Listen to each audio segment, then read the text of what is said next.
Hello दोस्तों, मेरा नाम है मनोज और स्वागत है आपका फिल्मी एक्सप्लेनर के नेक्स्ट एपिसोड में। आज हम एक्सप्लेन करेंगे 2020 में नेटफ्लिक्स पर आई मूवी अलाइव को। तो चलिए बिना टाइम वेस्ट करे इस मूवी का एक्सप्लेनेशन शुरू करते हैं। मूवी की स्टार्टिंग में हमें जॉन वू नाम के एक लड़के को दिखाया जाता है जो कि सियोल सिटी में अपनी फैमिली के साथ रहता था। उसे वीडियो गेम खेलने का काफी ज्यादा शौक था। वो दिन भर ऑनलाइन पबजी गेम खेलता रहता था। इसी तरह वो एक दिन ऑनलाइन गेम खेल रहा होता है। उस दिन उसकी फैमिली घर पर नहीं होती है। तभी लाइव गेमिंग के दौरान टीवी पर एक न्यूज आती है और उसमें बताया जाता है कि सियोल सिटी में एक अजीब तरह का वायरस फैल गया है और उस वायरस से इन्फेक्टेड लोग एक दूसरे को काट रहे हैं। ये वायरस इतना ज़्यादा फैल चुका है कि सिचुएशन गवर्नमेंट के कंट्रोल से बाहर हो चुकी है। यह न्यूज सुनकर वो अपनी बालकनी में बाहर देखने के लिए जाता है तो वो देखता है कि सभी लोग एक दूसरे को काट रहे हैं और बाकी के लोग बचने के लिए इधर उधर भाग रहे हैं। यह सब देखकर वो घबरा जाता है और अपने रूम में वापस आ जाता है। तभी उसका एक पड़ोसी जबरदस्ती उसके घर में घुस जाता है और जॉन वू से उसका वॉशरूम यूज करने के लिए बोलता है। जब वो वॉशरूम से बाहर आता है तो उसकी आंख लाल हो जाती है और वो ज़ॉम्बी में बदलने लगता है। जॉन वू उसे किसी तरह से अपने घर से बाहर निकाल देता है और फिर डोर को लॉक कर देता है। तभी उसके मोबाइल पर उसकी फैमिली का एक मैसेज आता है। उसमें लिखा होता है कि हम लोग सुरक्षित हैं, तुम अपना ध्यान रखना, स्टे अलाइव। इसके बाद वो एक स्टिकी नोट पर मोटिवेशन के तौर पर स्टे अलाइव लिखकर अपनी फैमिली फोटो पर चिपका देता है। फिर वो मेन डोर पर फ्रिज को लाकर लगा देता है जिससे कोई भी उसके घर में अंदर ना आ सके। तभी उसके मोबाइल पर दोबारा एक मैसेज आता है, पर इस बार यह मैसेज गवर्नमेंट की तरफ से होता है और उसमें लिखा था कि जो भी लोग सुरक्षित हैं और जिंदा बचे हैं वो दिए गए नंबर्स पर मैसेज छोड़ें। इसके बाद जॉन वू अपनी फ़ोटो के साथ एक मैसेज उन नंबर पर भेज देता है और इसी के साथ वो अपनी फ़ोटो सोशल मीडिया पर भी अपलोड कर देता है ताकि कोई उसकी पोस्ट को पढ़कर उसकी हेल्प कर सके। पर उसकी मदद के लिए कोई भी नहीं आता क्योंकि वो सारा इलाका ज़ॉम्बी वायरस से इन्फेक्टेड होता है। यह सब उसने कुछ समय पहले अपने ड्रोन कैमरा से देखा था। तब उसके मोबाइल में सिग्नल आ रहे थे और तभी उसका मोबाइल डिस्चार्ज हो जाता है। पर ये उसकी खुशकिस्मती थी कि बैकअप पावर काम कर रहा था।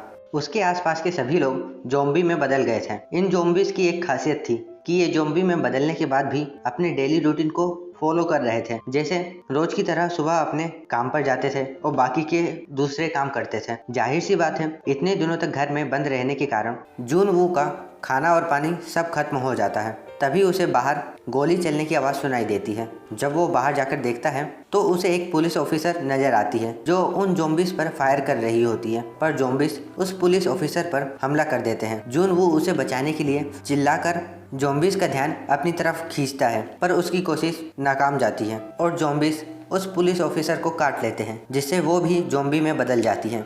इसी बीच एक ज़ॉम्बी जॉन वू के घर में घुस जाता है। जॉन वू उससे बचने के लिए अपनी बालकनी में लगी रेलिंग से लटक जाता है। ज़ॉम्बी भी उसके पीछे आता है और बालकनी से नीचे गिरकर मर जाता है और जॉन वू अपनी सूझबूझ के कारण बच जाता है। भूख से उसका बुरा हाल हो जाता है और घर में खाने का कुछ नहीं होता, इसलिए वो घर में रखी बियर पीने लगता है। इससे उसकी भूख तो शांत हो जाती है पर उसे नशा भी हो जाता है और उसे ऐसा भ्रम होने लगता है जैसे उसकी फैमिली घर वापस आ गई है और अब सब कुछ ठीक हो गया है। तभी उसके मोबाइल पर सिग्नल दोबारा वापस आ जाता है और उसके मोबाइल पर एक वॉइस नोट आता है जो कि उसकी फैमिली की तरफ से आया था। यह उसकी फैमिली का आखिरी वॉइस नोट होता है क्योंकि उन पर भी ज़ॉम्बीज़ ने हमला कर दिया था। यह सुनकर वो काफ़ी ज़्यादा मेंटली डिस्टर्ब हो जाता है और फिर अपने घर में तोड़फोड़ करने लगता है और फिर गुस्से में घर से बाहर आकर उन ज़ॉम्बीज़ पर हमला शुरू कर देता है। पर कुछ देर बाद उसको अपनी चूतियापंती का एहसास हो जाता है और वो उन ज़ॉम्बीज़ से बचते हुए अपने घर में वापस आ जाता है। इन सब से तंग आकर वो सोचता है कि मैं ज़ॉम्बी की मौत नहीं मरूंगा, इसलिए वो खुद को फांसी पर लटकाने ही वाला होता है कि तभी उसके चेहरे पर एक लेजर बीम फोकस होती है और वो अपने गले से फांसी का फंदा निकाल देता है। जॉन वो देखता है कि ये लेजर बीम उसके सामने वाली बिल्डिंग के एक फ्लैट से आ रही होती है जो कि उसके फ्लैट के सामने ही था और जो लेजर बीम फोकस कर रही होती है उसका नाम यूविन होता है। उसे देखकर जॉन वू खुदकुशी करने का विचार त्याग देता है। अब दोनों सिग्नल के थ्रू बात करने लगते हैं। यूविन देखती है कि जॉन वू काफ़ी ज़्यादा भूखा है, इसलिए वो उसे खाना भेजने के लिए एक बॉल में रस्सी बांधकर उसकी तरफ फेंकती है पर बॉल जॉन वू तक नहीं पहुंचती और नीचे गिर जाती है। इसके बाद जॉन वू अपने ड्रोन की मदद से एक रस्सी यूविन की बालकनी में बांध देता है। तभी एक ज़ॉम्बी का ध्यान यूविन पर चला जाता है और वो नीचे पड़ी बॉल में बंधी रस्सी के सहारे ऊपर चढ़ने लगता है। वो रस्सी यूविन के फ्लैट में रखे एक टेबल से बंधी थी। जैसे ही ज़ॉम्बी ऊपर चढ़ना शुरू करता है वैसे ही टेबल खिसककर यूविन से टकराता है और यूविन फर्श पर गिरकर बेहोश हो जाती है। जून वू यूविन को बचाने के लिए अपने ड्रोन से उस ज़ॉम्बी का ध्यान भटकाता है, पर इधर दूसरे ज़ॉम्बीज उसके घर पर हमला कर मेन डोर तोड़ने की कोशिश करने लगते हैं, जिसके कारण जून वू का ध्यान उस ज़ॉम्बी पर से हट जाता है और वो ज़ॉम्बी यूविन के घर में घुसने ही वाला होता है कि तभी यूविन को होश आ जाता है और वो उस ज़ॉम्बी का हाथ काट देती है, जिससे वो ज़ॉम्बी नीचे गिर जाता है और उसकी मौत हो जाती है। इसके बाद जून वू यह डिसाइड करता है कि वो आसपास के फ्लैट में जाकर खाने पीने का कुछ सामान ढूंढेगा। इसके लिए वो एक ज़ॉम्बी की जेब से चुपके से उसके घर चाबी निकाल लेता है, फिर उसके घर में घुस जाता है।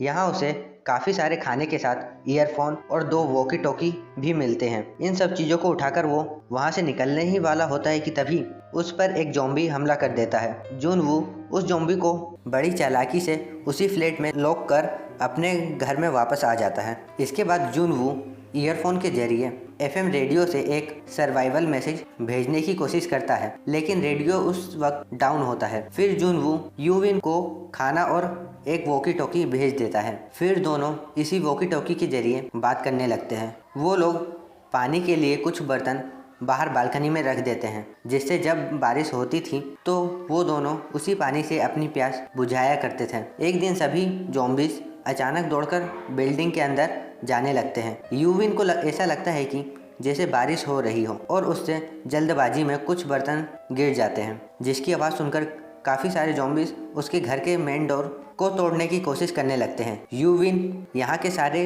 हालात के बारे में जून वू को बताती है। जून वू उससे उसके किसी पड़ोसी का लैंडलाइन नंबर मांगता है। वो उसे नंबर देती है। फिर जून वू जल्दी से उस नंबर को डायल करता है और सहयोग से फ़ोन लग जाता है और घंटी बजने लगती है। उसकी आवाज़ सुनकर सारे ज़ॉम्बीज उस फ्लैट की तरफ चले जाते हैं जहाँ से आवाज़ आ रही होती है। उनके जाने के बाद वो दोनों चैन की सांस लेते हैं। जून वू यूविन से बोलता है कि हम कब तक इसी तरह बैठे रहेंगे, हमें यहाँ से निकलना चाहिए। तब यूविन बोलती है कि मैंने तुम्हारी बिल्डिंग के 8th फ्लोर पर अब तक एक भी ज़ॉम्बी को नहीं देखा है। शायद वो जगह सुरक्षित है, वहाँ हमें मदद के साथ साथ खाना भी मिल सकता है, हमें वहाँ जाना चाहिए। इसके लिए जून वू राजी हो जाता है और फिर वो दोनों वहाँ जाने के लिए निकल पड़ते हैं। दोनों नीचे आते हैं तो ज़ॉम्बीज उन पर हमला कर देते हैं। वो दोनों उनका मुकाबला करते हुए किसी तरह बचते बचाते लिफ्ट के अंदर पहुँच जाते हैं और फिर 8th फ्लोर पर आ जाते हैं। ज़ॉम्बीज भी उनके पीछे पीछे 8th फ्लोर पर आ जाते हैं और उन पर हमला करने ही वाले होते हैं कि तभी एक आदमी उनका हाथ पकड़कर अपने फ्लैट के अंदर खींच लेता है। वह आदमी उन दोनों को खाने के लिए खाना देता है। यूविन को उस आदमी पर कुछ शक होता है, इसलिए वो खाना खाने से मना कर देती है, पर जब वो ज़बरदस्ती करने लगता है तो वो खाना खा लेती है और उसका शक सही साबित होता है। वह आदमी ठीक नहीं था, उसने उन दोनों के खाने में बेहोशी की दवा मिला दी थी, जिससे दोनों बेहोश हो जाते हैं। उनके बेहोश होने के बाद वो आदमी उन दोनों के हाथ बांध देता है और यूविन को अपनी ज़ॉम्बी वाइफ के सामने फेंक देता है, जिसे उसने एक रूम में बांध कर रखा था। तभी जून वू को होश आ जाता है और वो उस आदमी को गन पॉइंट पर लेकर उससे यूविन को छोड़ने के लिए बोलता है, पर वो आदमी उसकी बात नहीं मानता। इधर यूविन को भी होश आ जाता है और वो उस ज़ॉम्बी औरत के ऊपर एक सफ़ेद कपड़ा डाल देती है और फिर उसे बाहर लाकर उसके पति पर छोड़ देती है। वो ज़ॉम्बी वाइफ अपने हस्बैंड को काट लेती है, जिससे वो भी ज़ॉम्बी में बदलने लगता है। यूविन ना चाहते हुए भी उन दोनों पर फायर कर उन्हें मार देती है। गोली की आवाज़ सुनकर सारे ज़ॉम्बीज उनकी तरफ आने लगते हैं। फिर यूविन जून वू से बोलती है कि तुम मुझे शूट कर दो।